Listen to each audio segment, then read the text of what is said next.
Hello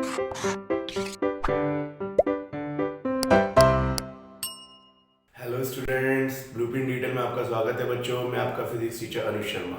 student, जैसा कि आप जानते हैं कि हमारी यूनिट 3 लगभग समाप्ति की ओर है और बच्चों जो इसमें हमारे टॉपिक चल रहे हैं वो इसमें हमारी चैप्टर का नाम है चुंबकीय क्षेत्र में चुंबकीय द्विध्रुव। ठीक है बेटा। अब बच्चों आपको पता है कि अभी पिछली क्लास में हमने चुंबकीय द्विध्रुव के बारे में पढ़ा था और चुंबकीय द्विध्रुव के अक्ष पर और उसके निरक्षीय स्थिति पर किसी बिंदु पर चुंबकीय क्षेत्र निकाला था। ठीक है बच्चों। तो बच्चों एक बार मैं आपका धन्यवाद कहना चाहता हूँ जो लोग बहुत पुराने समय से हमारे चैनल के साथ जुड़े हुए हैं, और मैं उनसे ये भी आशा करता हूँ कि वो हमारे साथ इस प्रकार से बने रहेंगे। बच्चों जो आज हमारे ये टॉपिक है वो इस प्रकार है, बाह्य चुंबकीय क्षेत्र में द्विध्रुव को घुमाने में किया गया कार्य व उसकी स्थिर ऊर्जा। बच्चों ये बहुत इंपॉर्टेंट टॉपिक है, इसमें बोर्ड में बहुत ज़्यादा पूछा जाता है। ठीक है बेटा। तो उसकी स्थिर ऊर्जा क्या होती है, कैसे हम निकालेंगे, और कुछ विशेष परिस्थितियों में स्थिर ऊर्जा कितनी होती है बेटा। उसके बाद बच्चों मैं आपको इस पे बोर्ड के सवाल करवाऊंगा और आज के लिए बस इतने टॉपिक करवाऊंगा। उसकी वजह है क्योंकि इसी टॉपिक पे हमारे पास बहुत सारी कंडीशंस होती हैं, तो बच्चे कई बार कंफ्यूज हो जाते हैं। हम इसको थोड़ा सा ध्यान से करेंगे। ठीक है स्टूडेंट। तो एक एक करके हम इन चीज़ों को पढ़ते हैं। तो स्टूडेंट सबसे पहले मैं आपको बताता हूँ बच्चों की चुंबकीय द्विध्रुव की स्थिर ऊर्जा चुंबकीय क्षेत्र में होती क्या है। तो बेटा पहले इसको देख लेते हैं, फिर इसको हम डेरिवेशन से भी कर लेंगे। बच्चों चुंबकीय द्विध्रुव को चुंबकीय क्षेत्र में थीटा कोण घुमाने पर बेटा, थीटा कोण अगर घुमाया जाए तो उसे घुमाने में जो कार्य करना पड़ता है वह चुंबकीय द्विध्रुव की स्थिर ऊर्जा कहलाती है। अब अगर आपको इसको समझने में थोड़ी सी दिक्कत आई होगी तो मैं आपको बताता हूँ थोड़ा फिगर से। बच्चों माना ये हमारा एक समान चुंबकीय क्षेत्र है, ये हमारा एक समान चुंबकीय क्षेत्र है बेटा, इस प्रकार। अब बच्चों थोड़ा सा गौर से देखना आप, जो मैं आपसे कहना चाहता हूँ। बच्चों अगर मैं ये चुंबकीय क्षेत्र में एक चुंबकीय द्विध्रुव रख देता हूँ, यानी कोई दंड चुंबक रख देता हूँ, आप ये समझ लीजिए, क्योंकि एक दंड चुंबक जो होती है चुंबकीय द्विध्रुव कहलाता है, इस प्रकार से। ठीक है बेटा। और आप ये भी सोच सकते हैं कि मैंने उसका ये साउथ सिरा रख दिया और ये नॉर्थ रख दिया। आप कहेंगे साउथ और नॉर्थ क्यों रखा है, कुछ भी रख दो, आपको पता लगेगा बाद में कि स्थिति एक ही होती है। अब बच्चों आपको ये आइडिया होगा कि जो चुंबकीय द्विध्रुव आघूर्ण होता है किसी भी चुंबक का वो साउथ से नॉर्थ की तरफ होता है, इस प्रकार से। तो इसकी जो दिशा होगी वो एम इस प्रकार से होगी। तो बच्चों ये जो हमारे पास द्विध्रुव आघूर्ण है ये चुंबकीय क्षेत्र से कितना कोण बना रहा है बेटा, सपोज से मैं मान लेता हूँ थीटा वन। अब बच्चों गौर से एक बात देखो, अब चुंबकीय क्षेत्र क्या कर रहा होगा बच्चों, क्योंकि चुंबकीय क्षेत्र हमेशा नॉर्थ टू साउथ जाता है, तो ये वाला जो नॉर्थ होगा इसे चुंबकीय क्षेत्र अपनी तरफ खींच रहा होगा। यहाँ पे एक बल लगाएगा बच्चों इस प्रकार से, क्योंकि वो इससे साउथ है नॉर्थ है, तो नॉर्थ वाले को अपनी तरफ, और साउथ वाले को बेटा वो क्या कर रहा होगा, आप सोच सकते हो, ये साउथ वाले से रिपेल कर रहा होगा, क्योंकि यहाँ नॉर्थ होगा तो इसे अट्रैक्ट करेगा, हम ये भी कह सकते हैं। तो ये फोर्स F2 लगेगा। तो बच्चों ये जो फोर्स लग रहा है F1 और F2 ये चुंबकीय क्षेत्र लगा रहे हैं और इसे हम कह सकते हैं बल युग्म लगा रहे हैं। तो बेटा ये जो बल युग्म है ये हमेशा एक बल आघूर्ण लगाएगा और चुंबकीय क्षेत्र का ये बल आघूर्ण उस द्विध्रुव को चुंबकीय क्षेत्र में लाने की कोशिश करेगा इस प्रकार से। इस बल आघूर्ण को हम टॉर्क ले सकते हैं। अब बच्चों इसके विपरीत दिशा में देखिए, अगर मैं इस द्विध्रुव को चुंबकीय क्षेत्र के विपरीत दिशा में घुमाना चाहता हूं बिना किसी त्वरण के, कि मैं उसमें कोई त्वरण नहीं लाना चाहता, उसको बिल्कुल एक समान गति से मैं चुंबकीय क्षेत्र के विपरीत दिशा में लाना चाहता हूं, तो बच्चों इसके लिए क्या करना होगा, इसके लिए मैं कह सकता हूं कि मुझे भी बिल्कुल उतना ही बल आघूर्ण लगाना पड़ेगा चुंबकीय क्षेत्र के विपरीत दिशा में। कैसे, तो मैं आपको इसको दोबारा डायग्राम से दिखाता हूं बेटा। ये चुंबकीय क्षेत्र हमने बना लिया दोबारा से। ठीक है बच्चों। अब बच्चों जो द्विध्रुव हमारे पास इस तरीके से आप देख सकते हैं इस प्रकार था। ठीक है बच्चों। तो बच्चों उसकी जो चुंबकीय द्विध्रुव आघूर्ण से जो दिशा थी एम, वो थीटा कोण बना रहा था, थीटा वन कह सकते हैं। तो बच्चों अगर मैं इसे जो है विपरीत दिशा में दिखाना घुमाना चाहता हूं इस प्रकार से, तो मुझे बाह्य बल आघूर्ण लगाना पड़ेगा बेटा, बाह्य बल आघूर्ण, बाह्य बल आघूर्ण। ये आप समझते हैं, क्योंकि चुंबकीय क्षेत्र किस तरफ होगा बेटा, इस तरफ है, चुंबकीय क्षेत्र इस तरफ बल आघूर्ण लगा रहे हैं तो हमें इस तरफ लगाना पड़ेगा। तो बच्चों अब मैं अगर इसको घुमा के इस प्रकार से ले आता हूं, इस प्रकार से ले आया, और ये कोण बेटा मैंने बना दिया थीटा टू इस प्रकार से। ये साउथ है चुंबकीय द्विध्रुव का और ये नॉर्थ है, यानी ये चीज ना घुमा दी। बच्चों से थीटा वन से थीटा टू घुमाने में मुझे एक बाह्य बल आघूर्ण लगाना पड़ा। तो बच्चों मुझे कोई ना कोई कोण घुमा। अब बच्चों मैं कह सकता हूँ पहले थीटा वन और ये पूरा का पूरा, देखो ये वाला जो है ये थीटा वन है, ये वाला पूरा थीटा टू है, तो ये वाला कितना घुमाया बच्चों, मैंने घुमाया कितना, तो मैं कह सकता हूँ डी थीटा घुमाया, स्मॉल कोणीय विस्थापन। तो बच्चों मैं अगर ये आपसे कहना चाहूँ, ये स्मॉल कोणीय विस्थापन में जो भी बलाउंड मुझे लगाना पड़ा, क्योंकि मुझे जो बलाउंड लगाना पड़ा बच्चों वो ऐसे लगाना पड़ा, F2 इधर और F1 इधर, तो ये इस तरह से घूमेगा, तो ये मेरा बलाउंड होगा। तो बच्चों ये बलाउंड लगाने में अगर मैं डी थीटा कोणीय विस्थापन की बात करूं तो एक स्मॉल वर्क डन मान सकता हूं बच्चों, डी डब्ल्यू। कितना बलाउंड लगाया बच्चों मैंने, टॉर्क और बाह्य बल लगाया, और कितना कोणीय विस्थापन किया बेटा मैंने, डी थीटा। ये बात आपको समझ में आनी चाहिए। तो ये जो स्मॉल कार्य किया बच्चों मैंने, ये स्मॉल स्थिर ऊर्जा कहलाएगी, पर मैंने घुमाया कहां से बच्चों, थीटा वन से थीटा टू, तो मैं उसकी स्थिर ऊर्जा निकालूंगा बच्चों, ठीक है। तो स्टूडेंट अब मैं आपको बताना चाहता हूं कि नॉर्मली जो होता है, हम बात करते हैं कार्य की, उसमें हम लेते हैं बच्चों, थोड़ी देर के लिए समझना, हम लेते हैं वर्क बराबर एफ और डिस्प्लेसमेंट बल गुणा विस्थापन बच्चों। लेकिन यहाँ पे जो ये है, ये हमारा रैखिक विस्थापन नहीं हो रहा है, ये कोणीय विस्थापन है।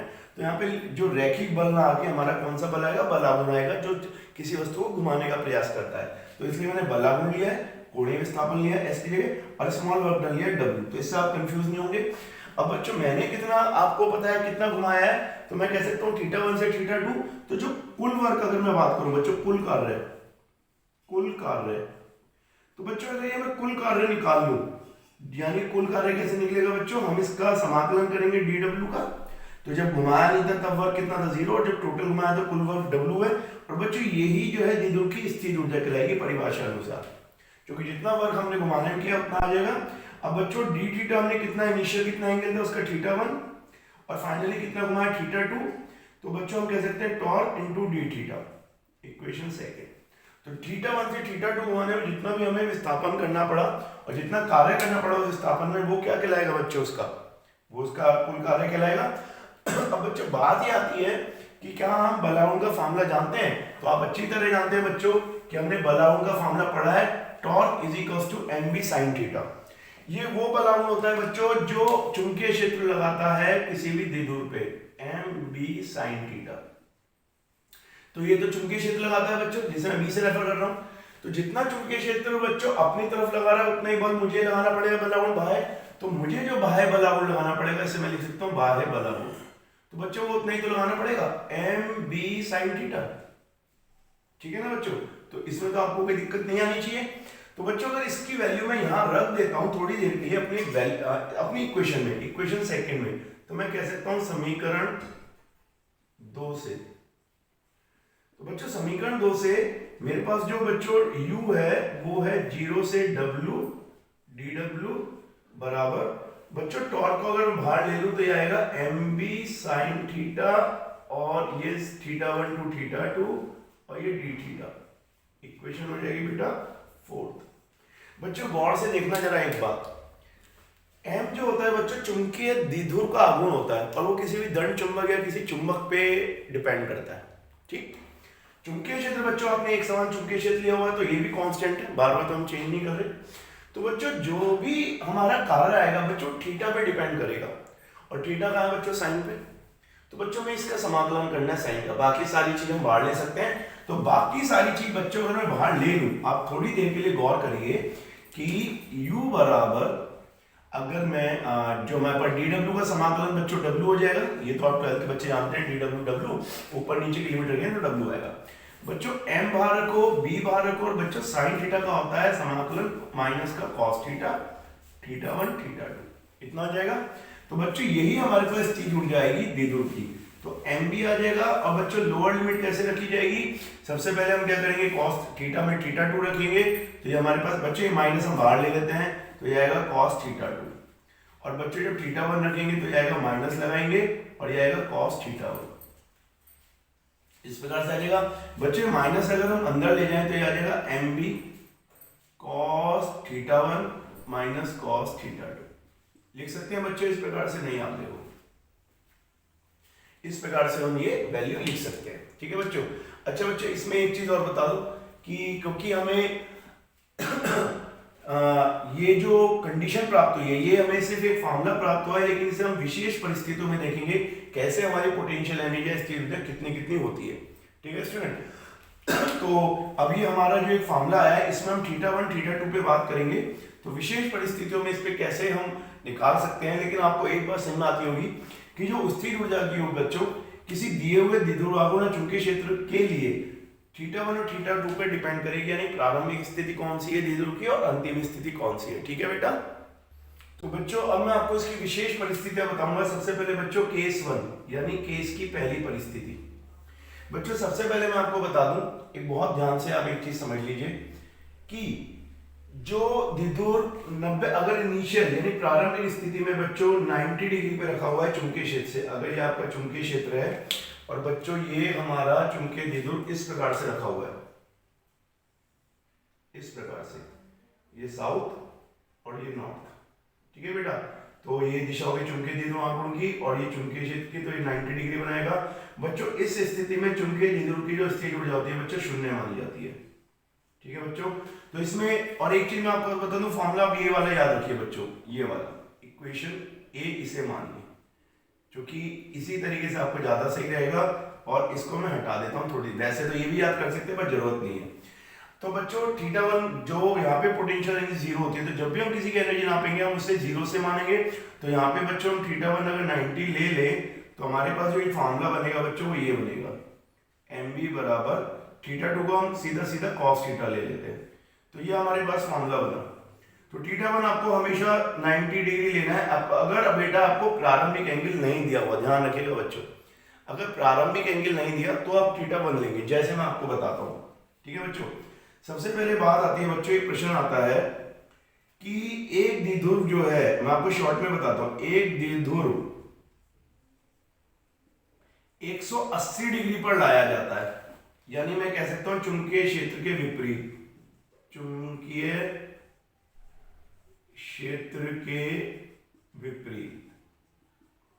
तो बच्चों ये समझाने का तरीका है जैसे मैं समझाना चाह रहा हूं आपको। तो बच्चों चुंबकीय क्षेत्र के विपरीत लाया जाता है तो उसकी स्थिर ऊर्जा पूछी जाएगी आपसे। द्विध्रुव अगर 180 डिग्री पे लाया जाता है तो चुंबकीय क्षेत्र के विपरीत लाया गया तो उसकी स्थिर ऊर्जा बताओ, यानी स्थितिज ऊर्जा। तो बच्चों अगर वो लाया गया है चुंबकीय क्षेत्र के विपरीत, तो यानी इस प्रकार से लाया गया, आप देखें वो ऐसे लाया गया है, तो उसका साउथ ये होगा, नॉर्थ ये होगा, क्योंकि उसका जो डाइपोल मोमेंट है द्विध्रुव आघूर्ण वो इस तरफ होगा। तो बच्चों अगर चुंबकीय क्षेत्र की दिशा ये है और द्विध्रुव आघूर्ण की दिशा विपरीत है तो ये थीटा कहलाएगा 180 बेटा।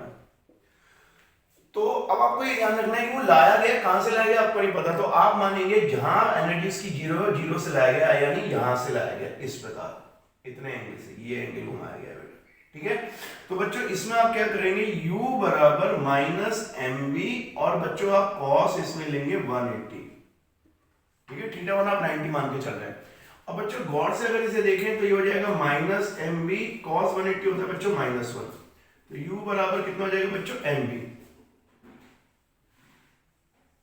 तो इसका मतलब बच्चों जब वो यहां लाया जाएगा तो उसकी जो स्थिर ऊर्जा होगी उस टाइम वो mv होगी।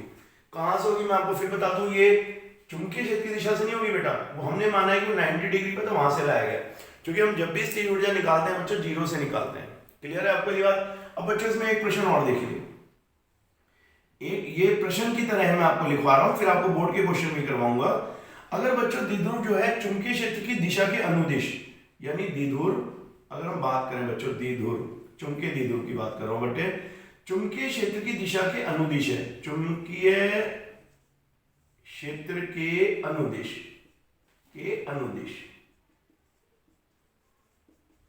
तो बच्चों कितना एंगल बना रहा होगा उस टाइम को आप सोच के देखो। अगर मैं इसको रब कर दूं थोड़ी देर के लिए और आप देखें अगर कि ये हमारा चुंबकीय क्षेत्र है बेटा इस प्रकार से, और बेटा जो द्विध्रुव है वो शुरुआत में तो ऐसे रखा हुआ है इस प्रकार से, तो ये साउथ पोल है ये नॉर्थ पोल है, तो इसका चुंबकीय आघूर्ण ये होगा। तो बच्चों ये जो दोनों एंगल बना रहे हैं वो 0 डिग्री बना रहे हैं, यानी चुंबकीय जो द्विध्रुव आघूर्ण में एंगल 0। और बच्चों अगर उसको घुमा के उल्टा कर दिया जाए, इस प्रकार कर दिया जाए, यानी साउथ ये कर दिया जाए नॉर्थ ये कर दिया जाए, तो चुंबकीय आघूर्ण ये हो जाएगा। तो थीटा बच्चों कितना हो गया 180 हो गया। तो θ1 इस बार 0 है, θ2 180 है, इस बार उसने दिया हुआ है कि चुंबकीय क्षेत्र के अनुदिश। तो इस क्षेत्र में बच्चों जब हमारे एनर्जी आती है, अगर आप यहाँ पे देखें बेटा, तो इस केस में जब एनर्जी आएगी तो u बराबर माइनस का mv अब बच्चों वो जो हमारे पास फॉर्मूला था cos theta 2 minus cos theta 1, इसको हम लेंगे बेटा, अब हमें लेना पड़ेगा। तो u बराबर माइनस का mb, और बच्चों cos थीटा 2 कहाँ लाया गया, 180 पे, और कहाँ था पहले वो cos 0 पे। तो बच्चों ये कितना हो जाएगा, आप चेक करें, mb cos 180 माइनस 1 बेटा, और ये cos 0 1 हो गया। अगर आप गौर से देखें बच्चों, माइनस माइनस 2 हो जाएगा माइनस, और ये इधर आ जाएगा तो 2mb हो जाएगा। तो बच्चों बड़ा मतलब स्टूडेंट को बड़ा कंफ्यूजन होता है इस चीज में, कब कितनी स्पीड जाए। तो बच्चों गौर से देखना, जब उसे चुंबकीय क्षेत्र की दिशा से लाया जाएगा विपरीत दिशा में, तो हम यहाँ से चेक कर रहे हैं। तो बच्चों उस टाइम जो उसकी स्थिर ऊर्जा होगी वो प्लस के ट्वाइस एमबी होगी, जितना उसे वर्क करना पड़ेगा। तो आप देख सकते हैं किस प्रकार से आपको एंगल रखना है, किस प्रकार से आपको स्थिर ऊर्जा निकालनी है। ठीक है बेटा, और ये आपको मैं बता चुका हूं कि अगर आपको इनिशियल एंगल नहीं दिया, प्रारंभिक एंगल नहीं दिया होता, तो बच्चों जो स्थिर ऊर्जा होती है वो हमेशा 90 डिग्री से निकाली जाती है। ठीक है बच्चों, तो अब हम इस पे थोड़ा सा बोर्ड के क्वेश्चन करेंगे किस प्रकार से आते हैं, और फिर आपको अच्छी तरह और बात समझ में आ जाएगी। तो बेटा जो हम बोर्ड का सवाल करने जा रहे हैं, ये बड़ा अच्छा सवाल है, इससे आपको बहुत ज़्यादा हेल्प मिलेगी कि किसी चुंबकीय द्विध्रुवीय चुंबकीय क्षेत्र में स्थिर ऊर्जा किस प्रकार से निकाली जाती है। तो बच्चों हमें एक 100 फेरों वाली तथा 0.05 मीटर प्रभावी त्रिज्या वाली एक वृत्ताकार कुंडली दी हुई है। तो बच्चों अगर हम इसकी वैल्यू नोट करें तो सबसे पहले ये जो हमारे पास फेरे हैं बेटा, इन्हें हम कैपिटल एन से दिखाते हैं, कैपिटल एन। तो 100 हमारे पास फेरे हो गए बेटो, और 0.05 मीटर प्रभावी त्रिज्या वाली का मतलब है बच्चों इसकी जो त्रिज्या है 0.05 मीटर हो गई। तो बच्चों सबसे अच्छा तरीका होता है कि पहले हम अपनी वैल्यू नोट कर लें जो जो हमें गिवन है। बच्चों उस कुंडली के अंदर जो धारा प्रवाहित हो रही है वो हो रही है 0.1 एम्पियर की, 0.1 एम्पियर। ठीक है बच्चों, तो धारा को हम आई से दिखा सकते हैं। तो बच्चों देखो 100 फेरों वाली तथा 0.05 मीटर वाली प्रभावी त्रिज्या की वृत्ताकार कुंडली में अगर 0.1 एम्पियर धारा प्रवाहित हो रही है, और बच्चों इसे एक चुंबकीय क्षेत्र में रखा गया जिसकी जो वैल्यू है बच्चों मान है 1.5 वेबर पर मीटर स्क्वायर। तो बच्चों ये चुंबकीय क्षेत्र का मान है, इसे हम कह सकते हैं बी 1.5, और बच्चों ये हो जाएगा वेबर पर मीटर स्क्वायर। तो बच्चों अब बात ये आती है कि क्षेत्र के लंबवत किसी अक्ष के परित है। तो मान लो अगर हमारी कुंडली बच्चों इस प्रकार से रखी है, और ये हमारा ये चुंबकीय क्षेत्र है, और उसके परित है बच्चों हमें ऐसे घुमाया जाए इस तरीके से, तो अक्ष के परित है 180 डिग्री घुमाने में कितना कार्य करना पड़ेगा बच्चों। तो क्षेत्र के लंबवत का मतलब समझ सकते हो बच्चों, ये क्षेत्र है और क्षेत्र के लंबवत किसी अक्ष, तो ये ऐसे अक्ष हो गया बच्चों। इस अक्ष के परित अगर बच्चों हम उसे 180 डिग्री पे घुमाएं तो कितना कार्य करना पड़ेगा। तो बच्चों यहाँ पे जो हमें घुमाने वाला कोण है वो दे रखा है थीटा 180। तो कहां से घुमाया जाएगा वो नहीं गिवन है, तो उसे हम 90 लेंगे, मैंने आपको पहले बताया था। ये बात आपको क्लियर है।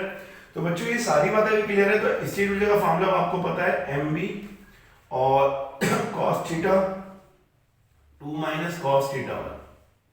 ठीक है बेटा, अब इसमें थीटा 1 कितना है बच्चों 90 डिग्री है, cos अगर हम थीटा 2 ले तो 180 है, तो बच्चों सीधा सीधा फॉर्मूला आ जाएगा ये mb। इस प्रकार से फॉर्मूला आएगा बच्चों, नहीं आएगा, क्योंकि cos 180 अगर आप देखें तो हम इसमें वैल्यू रखेंगे cos 180 डिग्री, और cos 180 डिग्री होता है बच्चों -1। ये आप देखो, तो ये हमारे पास cos 80 हो जाएगा, तो हमारे पास आ जाएगा प्लस का mb। इसे इक्वेशन 1 मान लो बेटो।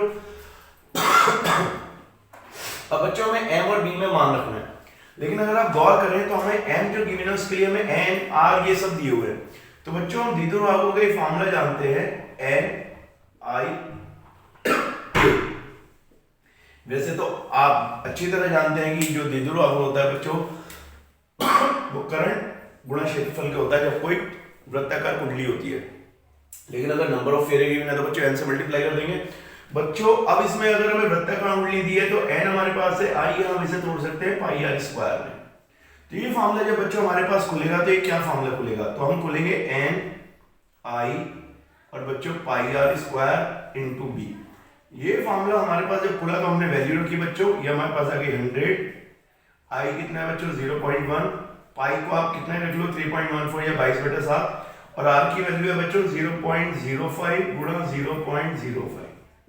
ये सारी वैल्यू हो गई, और चुंबकीय क्षेत्र की वैल्यू है बच्चों 1.5। तो अगर आप गौर से देखें बच्चों तो हमने सारे मान रख दिए हैं ये, तो जितने भी हमने बच्चों सारे मान रखे हैं अगर हम इसमें सारी की सारी मल्टीप्लाई करें तो ये वैल्यू कितनी आएगी। तो मैं आपसे कहता हूं कि हम इसे क्या आप इसे सॉल्व कर सकते हैं। तो बच्चों अगर आप इसे सॉल्व करेंगे तो वैल्यू लगभग 0.23 समथिंग आएगी। इसे हम कह सकते हैं 0.2355 जूल, इतनी। तो ये आप कैलकुलेट कर ही लेंगे, क्योंकि ये आपको करना भी चाहिए बेटा, कैलकुलेशन बोर्ड में बहुत जरूरी है। तो इसमें सबसे इंपॉर्टेंट चीज ये है बच्चों कि अगर कभी भी कोई कुंडली दी हुई है तो उसको आपको क्या करना है, उसमें फेरे दिए होंगे तो जो चुंबकीय गुण है बच्चों, देदुरा गुण, उसे NiA में तोड़ दीजिए और एरिया होगा पाई आर स्क्वायर और आपकी इससे वैल्यू आ जाएगी। तो इस प्रकार से हम किसी का भी जो होता है स्थिर ऊर्जा निकाल सकते हैं। और हमें बच्चों ध्यान ये रखना है एंगल पे, अगर मैं घुमा जहां ले गए वहां का एंगल दिया है तो थीटा 190 रखना, बस इस बात का ध्यान रखिए बेटा। ठीक है बच्चों, तो अभी आज हमारी क्लास समाप्त होती है, तब तक के लिए धन्यवाद।